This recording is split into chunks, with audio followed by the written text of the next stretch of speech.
senang sekali ya kalau kita melihat lahan-lahan pertanian itu hijau, subur. Asri, subur ya. Mata pun juga jadi ini menghilangkan stres. Nah, itu dia. Nah, salah satunya adalah sekarang ada penggunaan jerami sebagai salah satu upaya untuk mengembalikan kesuburan tanah dan meningkatkan hasil produksi pertanian. Boleh dicoba ini ya? Dicoba ya penggunaan jerami. Saudara, penelitian Bidang Pertanian Institut Pertanian Bogor, IPB, meminta agar pola tanam yang ramah lingkungan dapat diterapkan secara nasional dalam rangka mengembalikan swasembada pangan masyarakat Indonesia. Dikasih pupuk hayati dan penggunaan pupuk organik dengan mengurangi penggunaan pupuk non-organik atau pupuk kimia ternyata mampu meningkatkan hasil panen hingga 50%. Hal itu berbeda apabila petani terus-menerus menggunakan pupuk non-organik berbahan dasar kimia yang dapat menurunkan tingkat kesuburan tanah. Peneliti pertanian IPB Dr. Insinyur Sugianta setelah melakukan uji coba selama 2 tahun di areal sawah tada hujan seluas 150 hektar berkesimpulan penggunaan pupuk organik yang bijaksana dapat secara bertahap mengembalikan kesuburan tanah. Ide dasar daripada penelitian ini adalah satu, jerami jangan dibakar, kembalikan ke sawah, kemudian penggunaan pupuk organik atau pupuk kandang, kemudian penggunaan pupuk hayati. Nah, dalam hal ini untuk penggunaan pupuk hayatinya kita menggandeng dari pihak mitra kita dari perusahaan Poin 2 Tani. Itu ide awalnya, kemudian pengurangan daripada pupuk kimia atau pupuk buatan 50%. Misi dari penelitian ini kita akan memberikan rekomendasi kepada pemerintah untuk disampaikan secara nasional. Kebetulan suatu saat kami sudah pernah presentasikan di depan Bapak Presiden. Mudah-mudahan ini menjadi kebijakan ke depan. Jadi menggunakan pupuk secara bijaksana, tidak kemudian sebanyak-banyaknya. Selain meningkatkan hasil panen, petani juga merasakan biaya produksi menurun serta lahan pertanian terhindar dari beberapa jenis hama yang sering menyerang sawah pada hujan.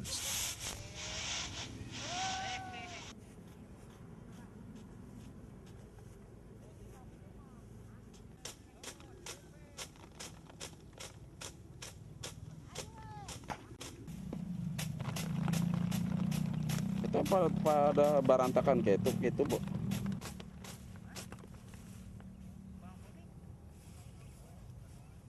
Saya dipoto sampai di situnya ini ngetrik kali.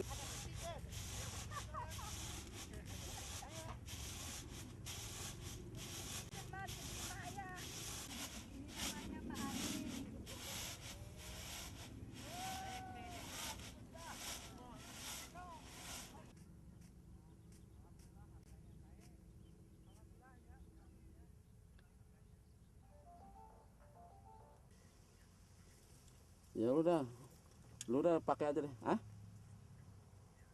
Iya, katanya direksi dipanggilin.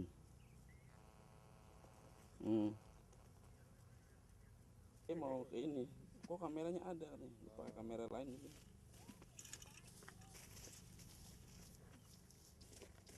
Ini gue padet-padetin bang, biar kelihatan ini kan hasil kan.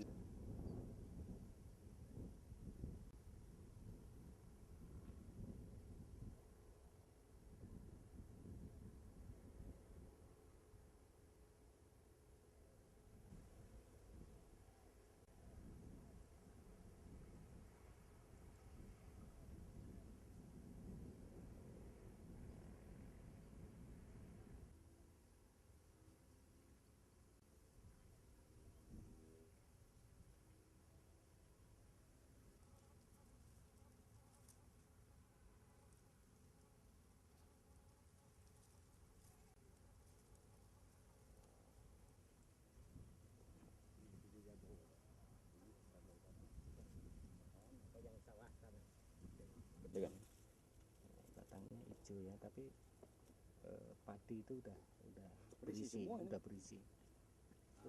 Kelebihannya dari situ.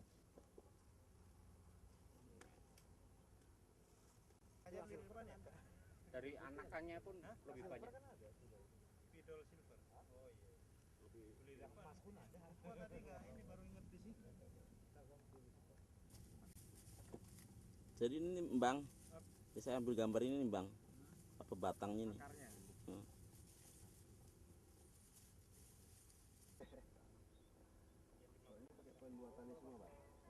Ini dari awal peningkatan 1 ton lah rata-rata per hektar. Dengan masa tanam lebih cepat gitu kan. Dengan masa Rawan Timur 2014 sama 2014. Putar-putar biar sama. Biar sama. 2019 lagi. Belakangnya Pak. Nah, udah gitu cukup.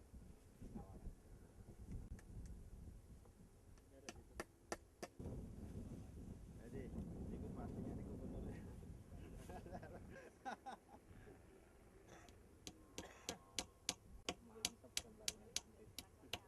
Bentar. Ya, silakan. Terus apa? Ambil ah. Tuh.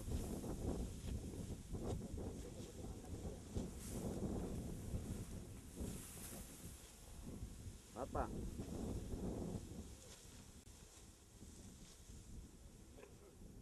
Ya udah. Ntar angkat semua, Pak.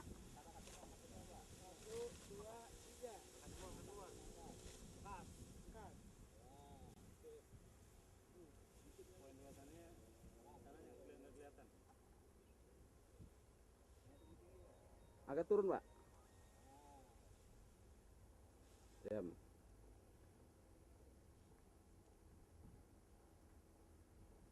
Oh, sukses sudah nih. Ya, nggak usah, Pak. Salam-salaman aja udah. Ya, ayo. Semua aja salam-salaman deh semua. Semua aja, jangan lihat ke kamera, jangan. Semua. Sama semua, jangan sambil jalan aja, salaman sambil jalan. Ya. Udah, semua aja yang ada di situ semua.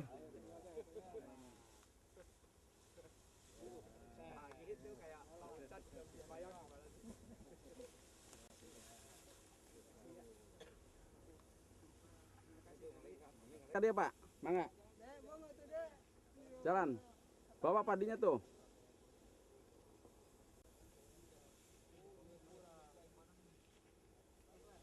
Ya udah, Pak.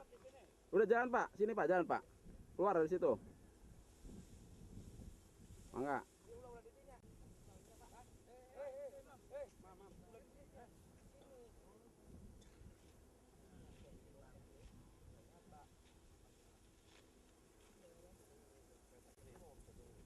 Udah, Pak, jalan aja sana, Pak. Biar visualnya agak hidup. Siapa dia nak?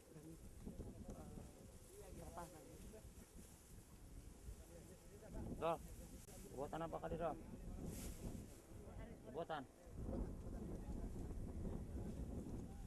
Eta.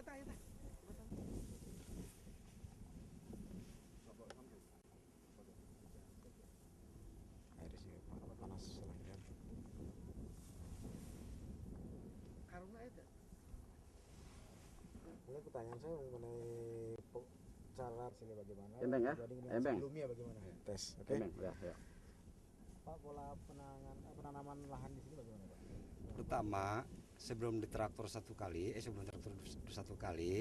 saya menanamkan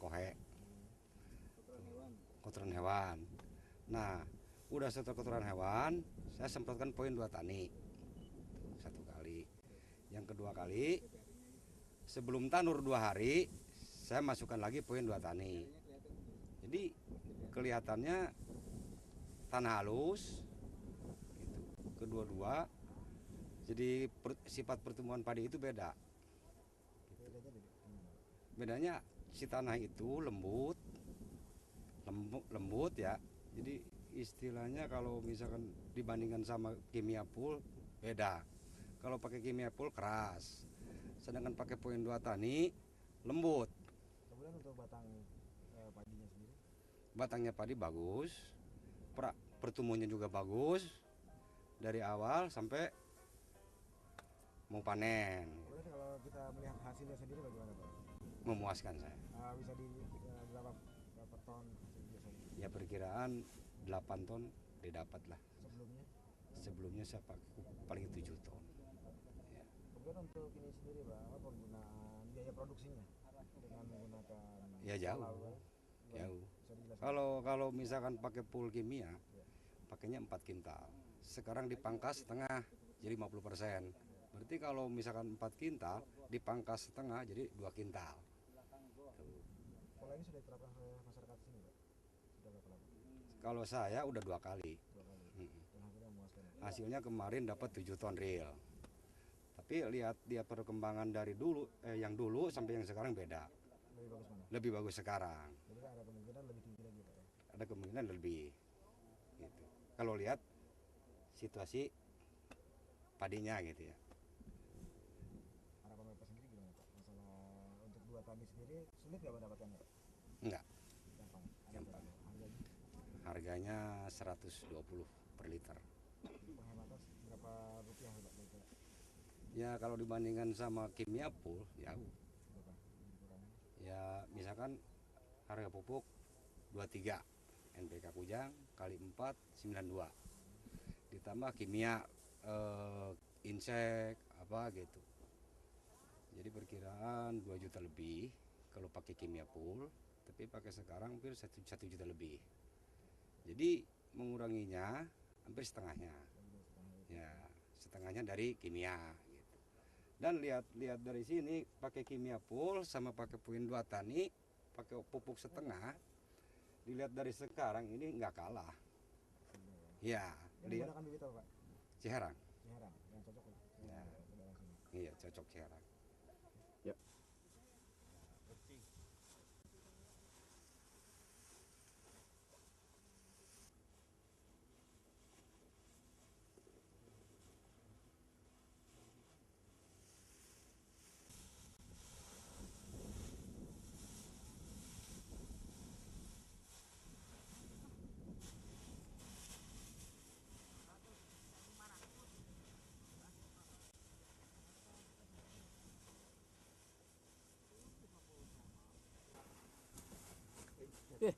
Puasa Pak, lemas.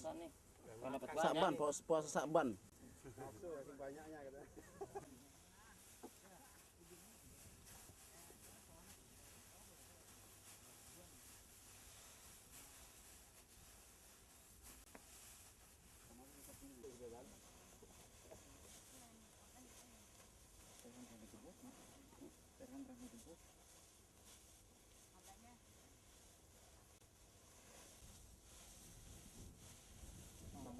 Itu masih di tangan dalam banyak dia sayang.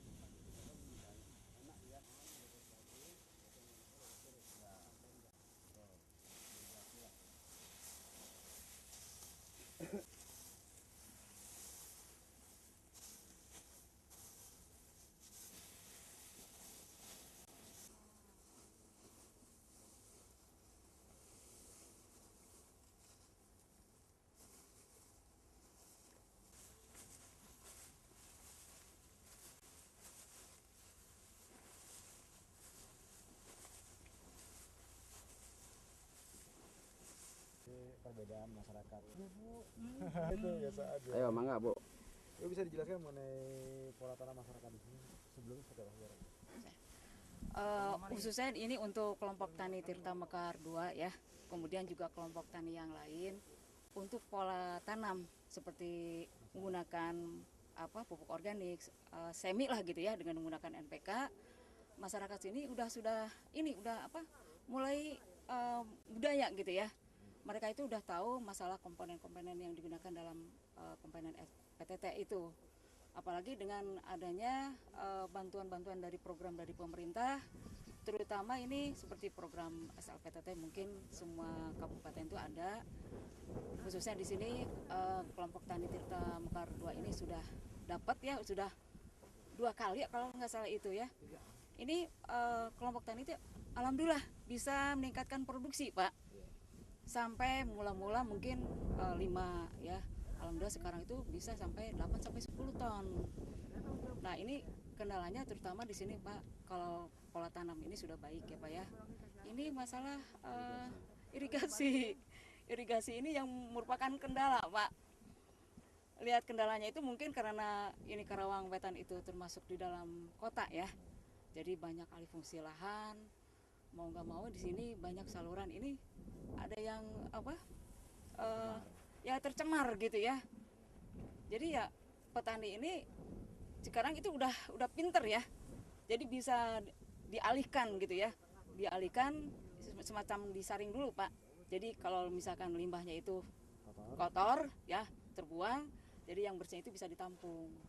Nah ini saya juga mohon lah gitu ya, saya mungkin melalui program, melalui pemerintah mungkin ya, ini untuk perbaikan saluran, terutama yang depan saluran irigasi, itu juga saya harus bagaimana, karena di sini itu sudah menggiatkan kelompok untuk mengadakan gotong royong, secara gotong royong membersihkan solokan gitu. Di antaranya ini terutama ada juga yang solokan-solokan itu ada ini apa?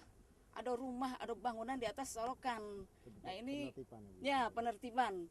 Jadi harus caranya itu kita sudah menghubungi ya masing-masing ini aparat, terutama di sini kepada ya aparat yang terkait di sini seperti ke kelurahan, kemudian dari tingkat kelurahan juga saya sampai membawa Pak Camat saya sendiri gitu ya. Saya bawa ke sini bahwa ini loh, ini kalau misalkan dengan banyaknya alih fungsi lahan ini sendiri, apakah Karawang masih bisa mempertahankan sebagai lumbung padi? Ya mudah-mudahan insya Allah kalau pemerintah kalau bisa itu bisa mengeluarkan batasan-batasan. Jadi kalau bisa itu jangan semua dijadikan ini ya ya pemukiman, apalagi dengan adanya banyaknya pertambahan penduduk dari luar gitu ya. Ada batasan-batasan lah kalau ingin dipertahankan. Kalau saya dengan senang hati khususnya di Karawang Wetan ini jangan bertambah luas gitu. Iya. Kalau bisa itu ya dijadikan inilah sawah-sawah itu benar-benar. Kembali lagi melihat keberhasilan pola tanam yang dilakukan oleh petani Karawang Wetan ini, kira-kira bisa nggak diterapkan di tempat yang lain di Karawang juga dengan pola tanam? Kalau untuk diterapkan kayaknya mungkin di kecamatan yang lain juga sama Pak, gitu bisa ditularkan, masing-masing itu punya pola sendiri gitu ya. Karena saya dari dinas sendiri juga memberikan pola-pola tertentu gitu, makanya saya ya sesuai dengan wilayahnya. Kadang-kadang setiap kecamatan itu terutama ini keadaan lahannya. Mungkin kalau setiap lahan di kecamatan itu kan tidak sama, karena kondisi lahan